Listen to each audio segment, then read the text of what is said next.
자, 토트넘이 센터백 하이제킹을 했습니다. 케빈 단소 선수를 영입했는데요. 과연 패닉바이인지 아니면 굉장히 필요한 선수를 잘 영입한 건지 한번 찬찬히 살펴보도록 하죠. 일단 하이제킹이라 함은 이 선수를 영입하려던 팀이 있었던 얘기인데 그게 또 한 명의 코리안 리그 소속팀 울버햄턴이었습니다. 울버햄턴이 랑스에 있던 단소를 영입하려고 했었는데 토트넘이 확 끼어들어가지고 낚아챘어요. 네. 그래서 케빈 단소를 일단은 임대로 영입했고요. 근데 완전 영입 조항이 있습니다. 그래서 다가오는 여름에 완전 영입될 예정이고 등번호 4번을 달고 뛸 예정입니다. 네, 단소살인마 안 때렸어. 단소살인마를 예상시키는 단소 선수의 이름이죠. 예. 현지 매체 보도에 따르면 이적료는 2,500만 유로, 그러니까 한화로는 376억 원 수준이라고 하고요. 이 정도면은 뭐 지출할 만한 이적료다 이렇게 보여집니다. 그럼요. 예. 네. 최근에 드라구신이 유로파리그 경기에서 시즌아웃이 되는 무릎 부상을 당하면서 센터백이 또다시 부족해졌고요. 그래서 토트넘이 여러 선수를 좀 두드려봤어요. 피카요 도모리도 좀 두드려보고 악셀 디타시도 한번 관심을 가져봤는데 토모리 선수는 일단 콘세이상 감독이 새로 부임한 밀란에서의 도전을 택하면서 거절을 했고 뭐 디사시 영입도 흐지부지 됐고 이래서 쉽지가 않았는데 사실 단소는 울버햄턴 이적이 유력했습니다. 메디컬 테스트만 남겨둔 상황이었고 그런데 토트넘이 이 단소를 가로채는 데 성공을 하면서 결과적으로 센터백 긴급 수혈을 하는 데 성공을 했습니다. 일단 금액 자체만 놓고 보면 아까도 말했듯이 꽤 합리적인, 제가 봤을 때는 매우 합리적인 가격에 영입을 했다고 보여지고요. 단소가 프랑스 리그왕에서 꾸준히 주목받던 센터백이기 때문에 토트넘에서도 활약이 충분히 기대되는 선수인데 하지만 불안 요소가 있다면은 아르나우트 단주마의 사례처럼 그 포지션이 급하다고 무작정 영입을 했다가 실패하는 사례가 있었기 때문에 토트넘에 좀 더 쉬운 사례로는 작년 드라구신이죠. 예. 네. 그런 사례들이 있기 때문에 이것들도 패닉바잉이라는 게 단순히 이적료가 높아서 패닉바잉이 아니거든요. 이게 포지션이 급하다고 막 영입했다가 그게 실패하면 그것도 결국엔 패닉바잉이 되는 거기 때문에 아스널의 박주영 영입도 그 사례고요. 예. 이게 너무 비싼 선수는 아닌데 아무튼 공격수 사야 돼 이러면서 급히 박주영을 땡겼다가 루즈가 된 그런 사례죠. 예. 네. 그렇기 때문에 이 단소가 과연 그런 사례에 해당이 될까를 한번 살펴볼 필요가 있다고 생각을 해서 이번 네. 주제를 마련했습니다. 네, 말씀하신 이적료는 이제 완전 이적 옵션 발동 시고 일단 임대 후 완전 이적 방식인 걸로 알고 있는데 뭐 현재 분위기를 봐서는 잘 뛰고 잘 적응한다면 발동시킬 분위기인 거예요. 예. 토트넘은 뭐 이런 식으로 많이 영입합니다. 페드로 포로도 이런 식으로 왔었고 요즘 이런 식으로 선수 많습니다. 자, 단소는 오스트리아 출신이고 오스트리아 국대입니다. 이 선수는 어렸을 때 잉글랜드에서 뛰어봤어요. 난 이 리그를 해봤어요. 해봤는데 유스입니다. 유스 때. 예, 그리고 그때 뭐 MK 돈스 이런 팀 유스 팀에 있다가 독일로 건너갔어요. 그래서 두각을 나타내는 건 아우크스부르크 때입니다. 10대 때부터 분데스리가 주전급으로 많이 뛰면서 이 보시면 지동원의 아우크스부르크 골 세레머니인데 저 뒤에 구자철 있죠? 가운데 이 애떼구 덩치 큰 게 단소예요. 예, G9 특공대랑 같이 아우크스부르크에서 뛰었어요. 엄청 옛날 사람 같죠? 예, 그렇네요. 그때가 10대였기 때문에 98년생이에요. 예, 원칙 그러니까 어렸을 때부터 굉장한 기대주였던 거 이렇게 말할 수 있고 그래서 이제 사우스햄튼 갔다가 프리미어리그 한번 잘 안 되고 독일에 있다가 리그왕으로 건너가서 마침내 만개한 뭐 그런 케이스라고 보시면 되겠습니다. 예, 190cm, 85kg, 장대한 피지컬입니다. 그래서 경합 능력이 기본적으로 있는 선수고요. 이번 시즌은 프랑스의 RC 랑스에서 압두 코디르 후사노프와 주전 센터백으로 활약을 했습니다. 그러면은 랑스는 주전 센터백이 다 프리미어리그로 가버렸네요. 예. 이 선수는 랑스에서 23 시즌에 일단 두각을 나타냈는데 그때 랑스가 리그왕 2위 돌풍이 있었어요. 무려 파리 생제르맹이랑 승점 1점 차 2위였어요. 우승할 뻔했거든요. 예. 그때 후방을 굉장히 든든하게 풀타임 수준으로 지켜주면서 마침내 프로로서 한 시즌 풀로 뛰는 만개하는 그런 모습을 보여줬고 그 다음 시즌 그 부산물로 챔스에 나갔을 때도 챔피언스리그도 조별리그 탈락했지만 예. 전 경기 풀타임을 뛰었던 그때 이제 두각을 많이 나타냈습니다. 그때부터 토트넘, 뭐 인테르, 바이에른 이런 팀들, 빅리그 팀들의 영입들이 계속 있었는데 잘 안 돼가지고 이적료가 조금씩 깎이다가 이번에 토트넘을 오는 거죠. 네. 랑스는 후사노프 때문에 많이 아시는 분들이 있을 텐데 3백, 근데 최근에는 4백을 구사를 자주 하고요. 3백과 4백을 번갈아 가면서 구사를 하는 팀입니다. 최근에는 포백이 기본 전형으로 들고 나오긴 하는데 레프트백인 파쿤도 메디나 이 선수가 센터백도 볼 수 있는 선수인데 이상하게 레프트백 나올 때는 오히려 높게 올라가더라고요. 그래서 파쿤도 메디나가 높게 올라가는 형태로 후방 빌드업 과정에서 변형 3백을 조성하는 형태로 쓰기 때문에 3백이라고 봐도 무방합니다. 그래서 이렇게 봤을 때 후사노프가 3백의 스토퍼 역할, 예, 그러니까 왼쪽 스토퍼든 오른쪽 스토퍼든 이제 스토퍼 역할을 맡는다면 단소는 이 3백의 중심에서 조율하고 커버하는 역할을 주로 맡았다고 할 수 있겠고요. 랑스에서는 후방 커버와 전진 수비에 모두 능한 모습을 보였습니다. 그래서 사실 후사노프의 플레이 스타일은 포백 적응이 어느 정도 필요하다라는 평가를 받는 반면에 단소 같은 경우에는 이 정도 플레이 스타일이면은 포백에서도 충분히 괜찮은 기량을 발휘할 거다라고 평가를 받는 편이고요. 뭐 이 선수는 포백에서 많이 뛰어봤고요. 예. 네, 수산호프는 아직 유망주고 단소는 유망주가 아니기 때문에요. 자, 그러면 기량이 괜찮다는 얘기인데 또 잔부상은 있어도 큰 부상이 많지 않은 선수고 2일 2 시즌 이후에 한 경기 이상 결장한 번이 한 번밖에 없다고 그러거든요. 부상으로 인해서요. 네. 그러면은 괜찮은 것 같기도 한데 그럼에도 불구하고 패닉바잉일 수도 있는 어떤 위험 요소라면 뭐가 있습니까? 그 위험 요소라면 그 한 번에 그러니까 한 경기보다 많이 결장한 그 한 번의 경우가 심장 문제로 인한 결장이었다는 점인데 사실 지난 여름에도 단소는 이적이 유력했습니다. 그 이탈리아 세리에 A의 AS 로마 이적에 가까웠는데 이 메디컬 테스트 과정에서 잠재적인 심장 문제가 발견이 됐다고 해요.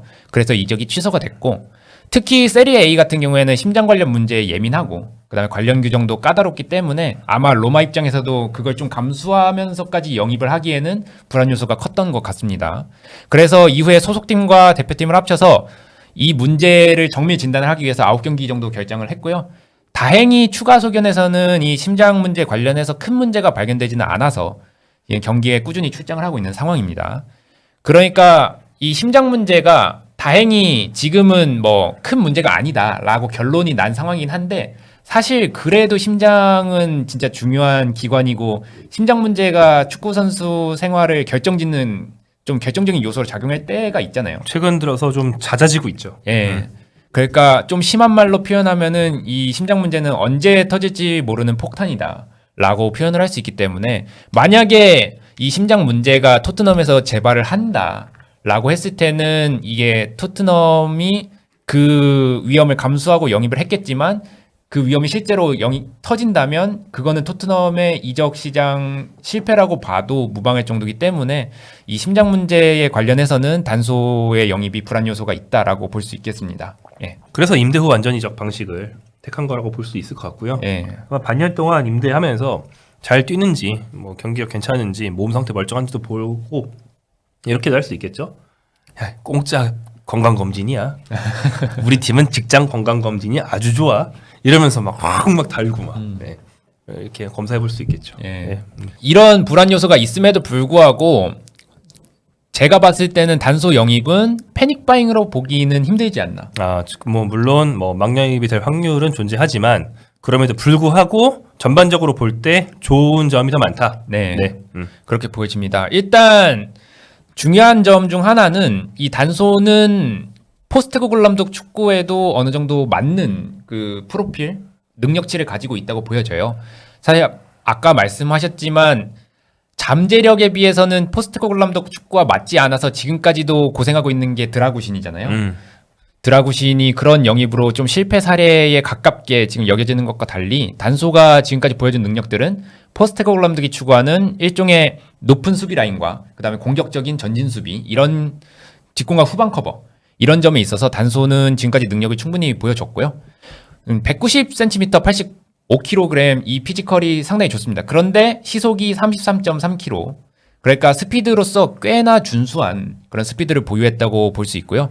이게 유로 2024에서 기록한 최고 속력입니다. 그래서 스피드가 준수한 센터백이다 이렇게 볼 수 있겠고 랑스가 추구하는 축구도 기본적으로 높은 수비 라인을 바탕으로 공세를 펼치는 그런 축구예요. 그렇기 때문에 포스테코글루 감독의 축구와 일맥상통하는 면이 있다. 그러니까 그 포스테코글루 감독 축구의 적응기가 상대적으로 덜 필요하다라는 정도의 장점이라고 볼 수 있겠고요. 후방 빌드업 과정에서 보면은 안정적인 패스를 물론 중시합니다. 기본적으로 센터백이기 때문에. 하지만 뭐 공격적인 정진 패스, 과감한 패스도 혼합해서 사용을 하는 편이고요. 그 다음에 이 선수가 또 공을 몰고 나가는 플레이 또한 즐기기 때문에 그 토트넘 수비에서의 핵심, 그러니까 과감한 전진 패스 혹은 과감한 전진 드리블 같은 것도 갖춘 센터백이라고 평가할 수 있겠습니다. 맞습니다. 네. 그러니까 뭐 사실 어렸을 때부터 천재 센터백 소리를 들으면서 10대부터 막 빅리그 주전으로 막 뛰고 예. 그런 거는 결국에는 피지컬이나 이런 재능이 좋아서 그랬던 거거든요. 이제 경험도까지 갖춘 그런 선수가 된 거죠.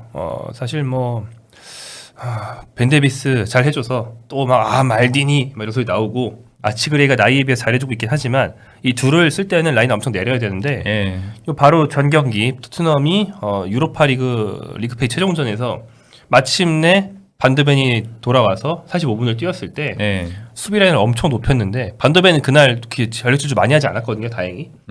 진짜 너무 안정적이에요. 네. 그 하프라인 부근에서 끊어내는 수비도 정말 잘한다는 거를 그 경기에서 보여준 것 같아요. 그러니까 그런 선수가 있어야 되는데 그런 선수가 2명으로는 적소, 셋으로 합시다 이렇게 돼야 된다는 거죠. 예. 네, 그래서 단소 영입은 굉장히 팀에 잘 어울리는 그런 영입 스타일상으로는 그렇다. 네, 많은 기대를 할 만한 영입입니다. 예, 그래서 단소 얘기를 계속해서 하자면은 이번 시즌에 랑스가 리그 최소 실점, 그러니까 18실점입니다. 그러니까 단소가 여기서 주전 센터백으로 뛰어왔는데 쉽게 말해서 리그 최소 실점을 견인한 핵심 중에 한 명이다. 이렇게 보시면 되겠고요. 경기당 3회에 가까운 공중경합 능력도 장점입니다. 그래서 토트넘의 여러모로 큰 힘이 될 영입이라고 보시면 되겠습니다. 다만 이제 플레이 스타일상의 불안 요소가 있다면 자신의 발기술을 때때로 과신하고 그러면 그런 발기술 과신으로부터 발생하는 턴오버들이 좀 있어요. 그거는 좀 불안 요소인데 그러니까 기본적으로 단소는 공을 소유하고 플레이하는 걸 즐깁니다. 예, 그런 성향이 있어요. 이건 기본적으로 포스트코글루 감독 축구의 굉장히 플러스 요인입니다. 하지만 이 상황에서 센터백이 턴오버를 발생시키면은 곧바로 치명적인 상대 역습으로 이어지곤 하거든요. 토트넘에서도 물론 센터백이 턴오버를 하는 경우는 많지는 않았습니다만 이 수비형 미드필더들 벤탄쿠르나 비수마가 실수를 해서 바로 위협적인 역습으로 이어지는 경우가 경기마다 한 번씩 나와요. 한두 번은 꼭 나오는데 만약에 이거를 센터백이 단소가 했다? 이러면은 더 치명적일 수 있는 거죠. 이런 불안 요소가 있긴 하고 패스 성공률도 그렇게까지 좋은 편은 아닙니다. 과감한 패스 빈도가 제법 높다는 점을 감안하더라도 86.4% 아주 높은 패스 성공률은 아니고요.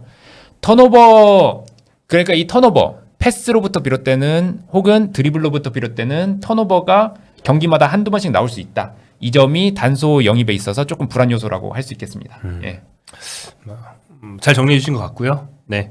아무튼 반드벤이 먼저 돌아오는데 로메로는 조금 더 걸리기 때문에 단소가 빠르게 라인업에 들어서 이제 선발로 뛸 수 있게 되면 큰 도움이 될 것 같고요. 그 다음에 단소의 당장 눈앞에 이슈는 이거죠. 카라바오컵 리오풀전에서 바로 뛰나? 네. 그 경기부터 바로 판더펜 단소 라인을 가동할지 아니면 그날은 좀 쉴지. 근데 들어보신 데 없기 때문에 판더펜 그레이, 판더펜 벤 데이비스 왼발 다 애매한 거예요. 예. 네. 왜냐면 판더펜도 오른쪽에서 뛰는 걸 제가 본 적은 없거든요. 그러니까 원래는 왼발 센터백 조합도 쓰면 쓸 수 있어요. 센터백 한 명이 오른쪽 가져오면 되니까. 예. 근데 판더펜이 그렇게 하는 걸 본 적이 없고 판더펜 그레이로 뛸 때는 또 그레이가 우터백으로 옮겨줄 정도로 배려를 하기 때문에 그러면 결국에는 판더펜 그레이인가? 그레이를 리버풀전 같은 중요한 경기에 머리가 복잡할 거예요. 포스텍이. 단소를 선발로 쓰는 모험을 해야 되나? 킨스키 선발 바로 했던 것처럼 예. 지금 뭐 어떻게 해도 위험 요소는 다 있습니다. 그래서 어느 쪽이 최선인지 정말 두뇌 풀가동 중일 그런 포스텍의 상황이 아닌가 싶습니다. 아무튼 다가오는 중요한 경기들에서 단소가 또 뒤에서부터 힘을 좀 보태준다면 그러니까 수비만 잘하는 게 아니고 저렇게 운동 능력이 있는 센터백들은 에너지를 앞쪽으로 전달해줄 수 있거든요. 예. 전진 패스, 빨리 끊어서 앞으로 주는 패스 이런 거 할 수 있기 때문에 손흥민 선수한테도 간접적으로 도움이 됐으면 좋겠다라는 생각을 해 봅니다.